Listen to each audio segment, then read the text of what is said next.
अस्सलाम वालेकुम स्टूडेंट्स। आज हम लोगों ने पढ़ना है assessment of an elderly client. Older persons की असेसमेंट को किस तरह परफॉर्म करते हैं।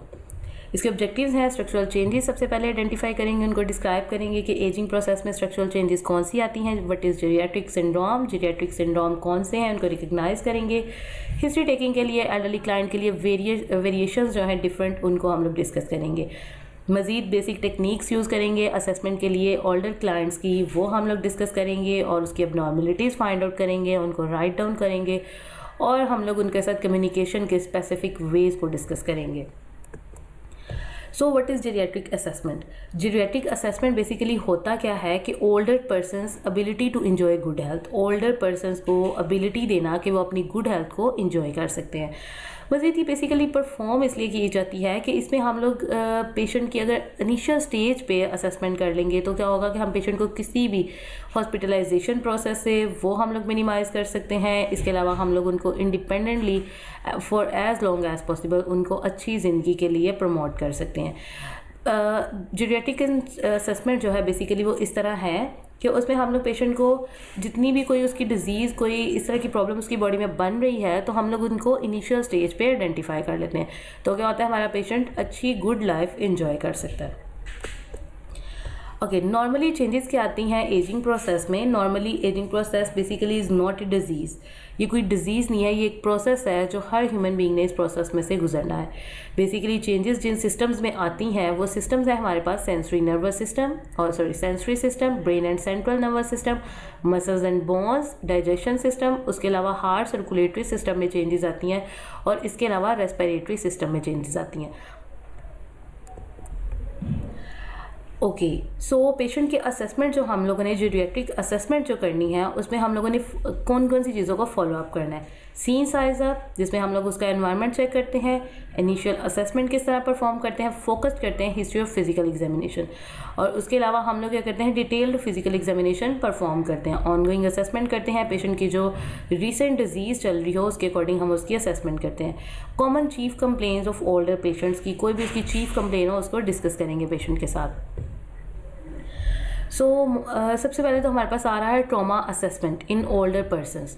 ट्रॉमा की असेसमेंट ओल्डर पर्सनस में किस तरह करते हैं, ये आ जाती है injuries to the spine, head injuries to the pelvis और हिप फ्रैक्चर्स। पेशेंट से ये डिस्कस कर सकते हैं, उससे असेसमेंट में पूछ सकते हैं कि सर आपको कभी स्पाइनल इंजरी हुई है, आपको कभी हेड इंजरी हुई है या पेल्विस इंजरी हुई है, इसके अलावा हिप फ्रैक्चर हुआ है। ओल्डर पर्सनस में ये क्वाइट कॉमन होती हैं, तो हम लोगों ने क्या करना होता है इसके बारे में पूछ लेना होता है पेशेंट से। ओके, और पेशेंट से पूछ सकते हैं कार्डियोवास्कुलर इमरजेंसीज के बारे में, जिसमें हमारे पास आ जाता है dyspnoea, syncope and altered mental status, acute abdomen problems आ जाती हैं। Syncope, what is syncope. Syncope basically faint होने वाली कंडीशन होती है जिसमें हमारा पेशेंट बेहोश हो सकता है या कोई भी ऐसी चीज़ें डेवलप हो सकती हैं। सडनली उसका जो मेंटल स्टेटस है वो altered not like that but वो फेंट हो सकता है। कोई भी हार्ट की प्रॉब्लम्स हो सकती है उसकी वजह से वो फेंट हो सकता है, but with in a few minutes वो वापस जो है ना अलर्ट हो जाता है, होशो हवास में आ जाता है।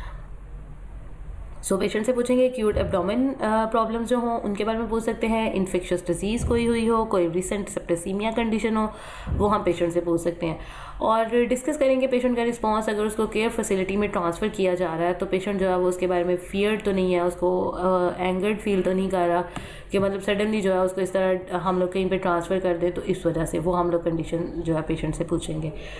मज़ीद इस तरह होता है जब हमने कोई भी असेसमेंट करनी होती है वो हम लोगों ने हमेशा पेशेंट से बिफोर डिस्कस कर लेनी होती है।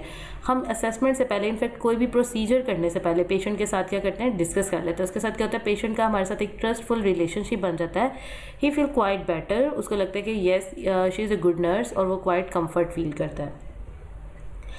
जीरियाट्रिक असेसमेंट के लिए हम बेसिक एक टूल यूज़ करते हैं, जैसे हम लोगों ने पेन असेसमेंट के लिए पेन स्केल यूज़ करते हैं, जैसे हम लोग इस तरह यूज़ करते हैं मसल स्ट्रेंथ के लिए उसका स्केल यूज़ करते हैं 0 to 5 है, पेन का 0 to 10 है, तो वो जिस तरह हम लोग यूज़ करते हैं इसी तरह जीरियाट्रिक असेसमेंट के लिए जो टूल यूज़ होता है वो है जेम्स डायमंड कैन भी helpful tool. Pre existing conditions जिसमें हमें पता चलती हैं, उसकी फाइंडिंग्स हम लोग करते हैं और उसकी कंप्लीट हिस्ट्री जो है वो हम लोग लेते हैं।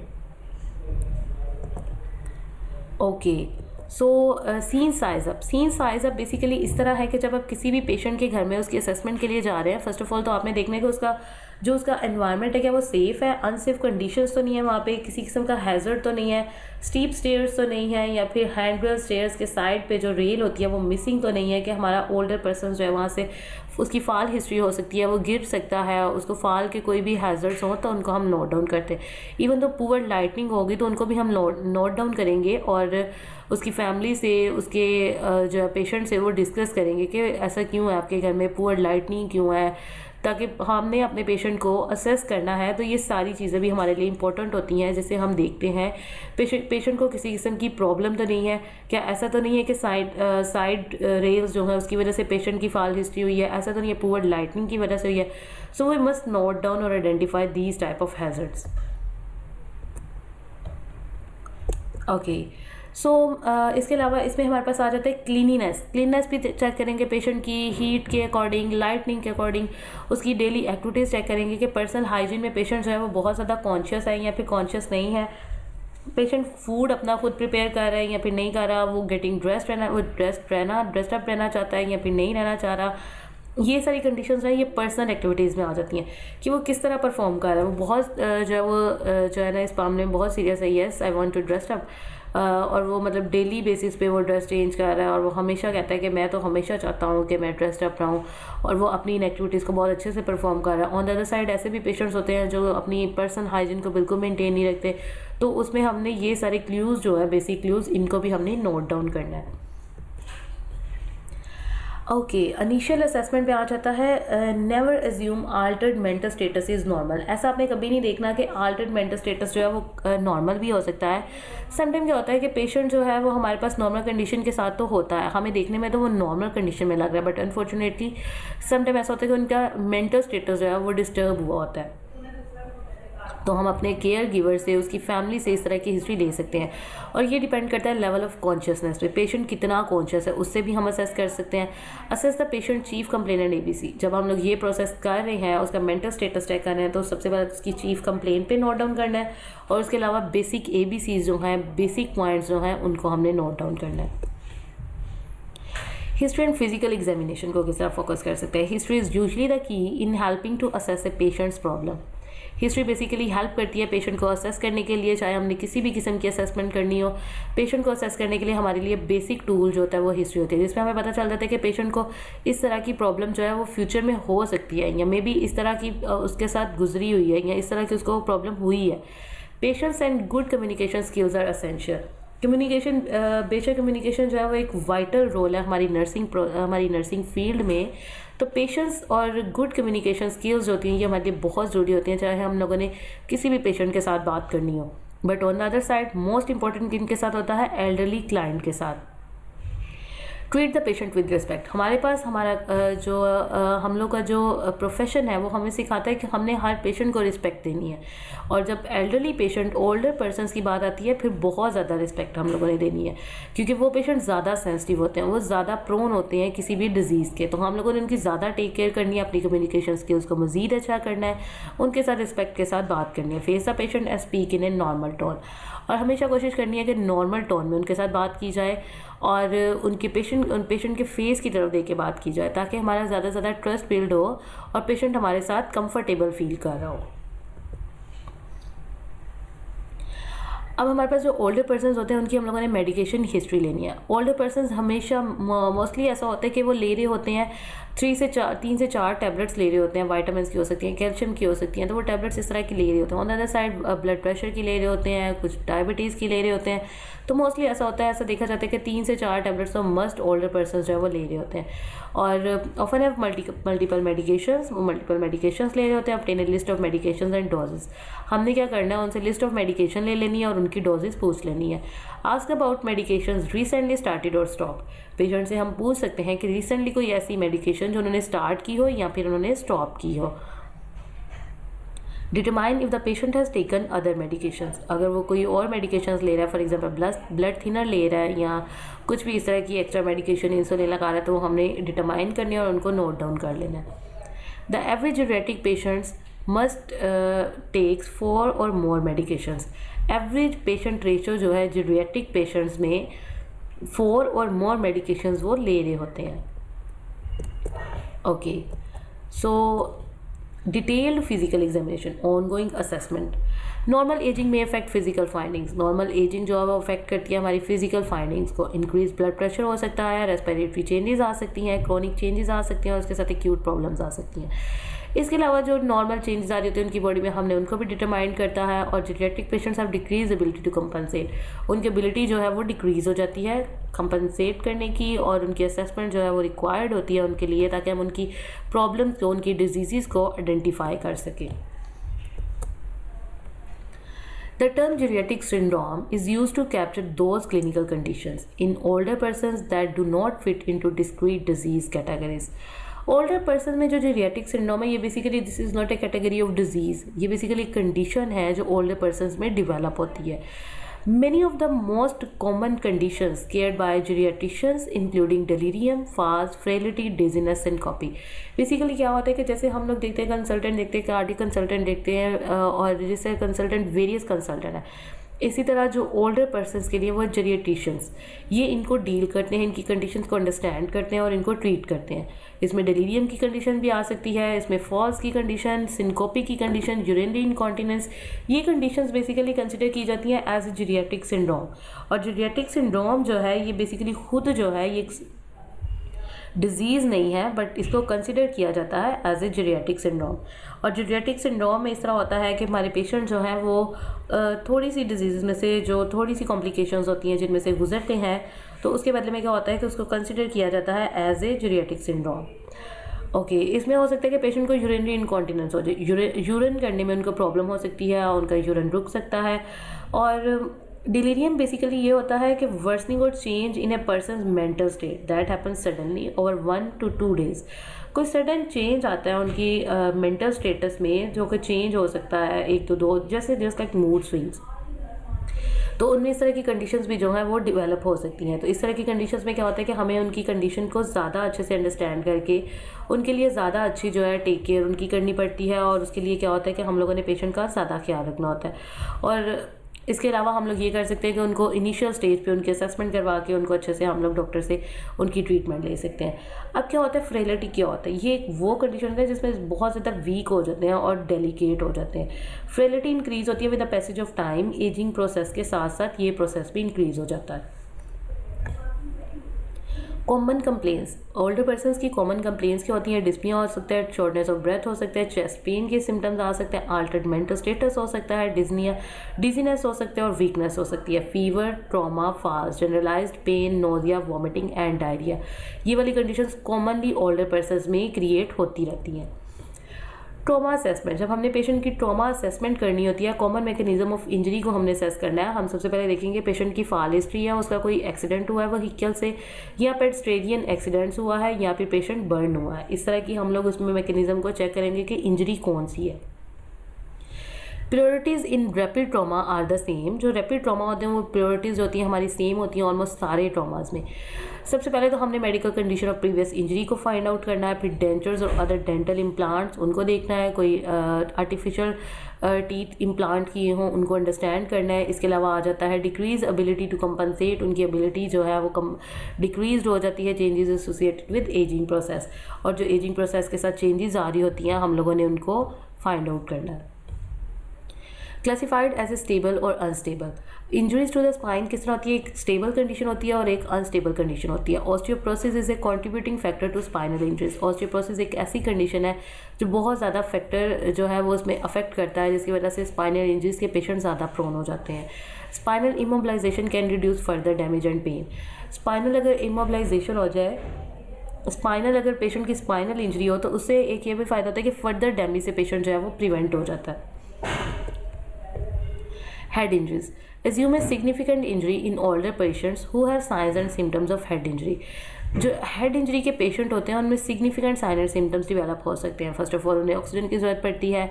इसके अलावा समटाइम ऐसा होता है कि अगर पेशेंट कोई ब्लड थिनर ले रहा है तो हम उसके बारे में पूछ सकते हैं। Brain injury in patients who take blood thinners and who suffers head injuries.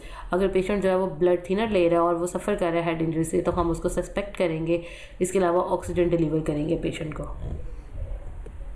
Okay और injuries to pelvis and hip fractures.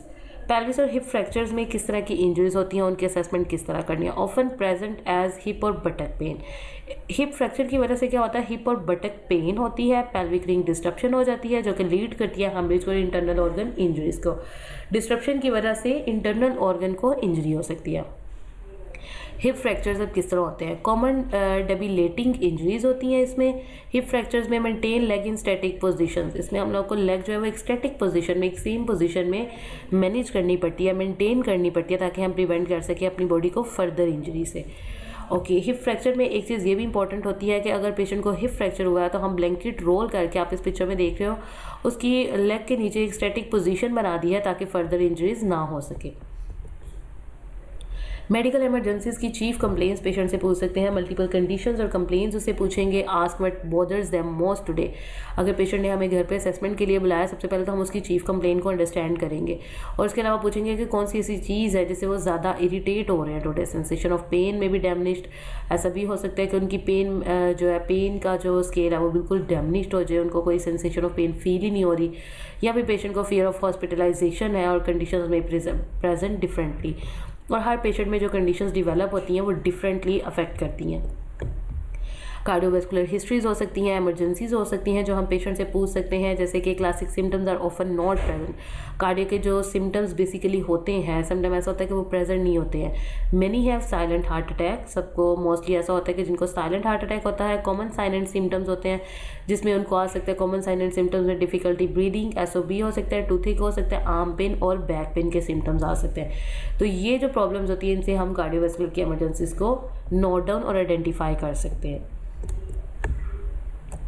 Okay, so dyspnoea क्या होता है। डिस्पनिया रिलेट करता है, shortness of breath basically relate करता है या तो अस्थमा के कॉजेज़ हो सकते हैं, और इसके अलावा क्रोनिक ऑब्स्ट्रक्टिव पल्मोनरी डिसऑर्डर की भी कॉजेज़ हो सकती है, इसकी वजह से भी डिस्पनिया हो सकता है। CHF कंजस्टिव हार्ट फेलियर की वजह से भी डिस्पनिया के चांसेस हो सकते हैं, और ऑन द अदर साइड नमूनिया के भी चांसेस की वजह, नमूनिया से भी डिस्पनिया कॉज हो सकता है। Provide oxygen for all patient experiencing dyspnoea, चाहे वो COPD का पेशेंट है, अस्थमा का पेशेंट है या CHF का पेशेंट है।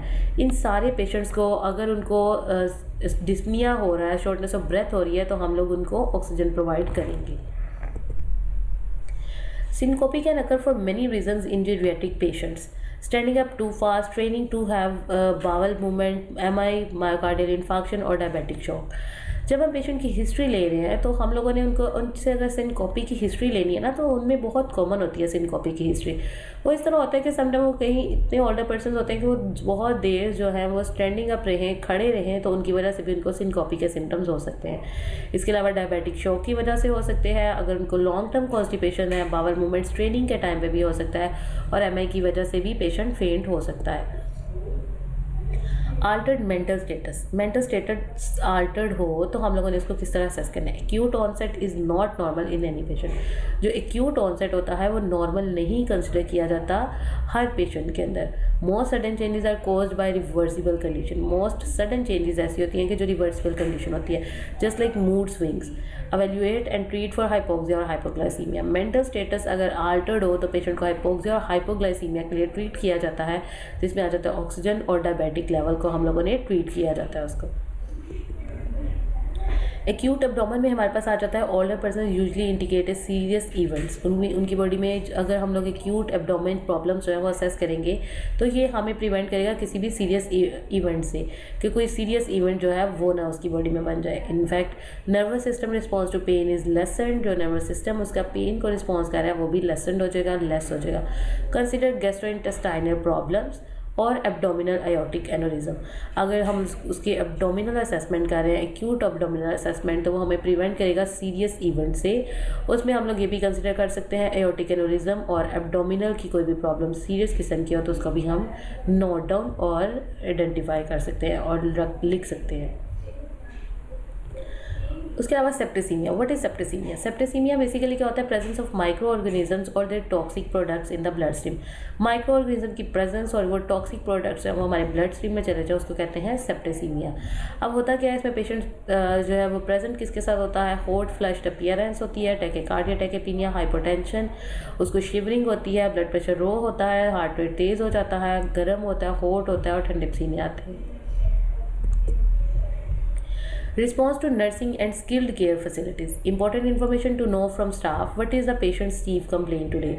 अगर कोई नर्स जो है वो असेसमेंट के लिए जा रही है, सबसे पहले तो बेसिकली उसको चीफ कंप्लेन का पता होना चाहिए कि आज वो पेशेंट को असेस करने जा रही है तो उसकी चीफ कंप्लेन क्या है।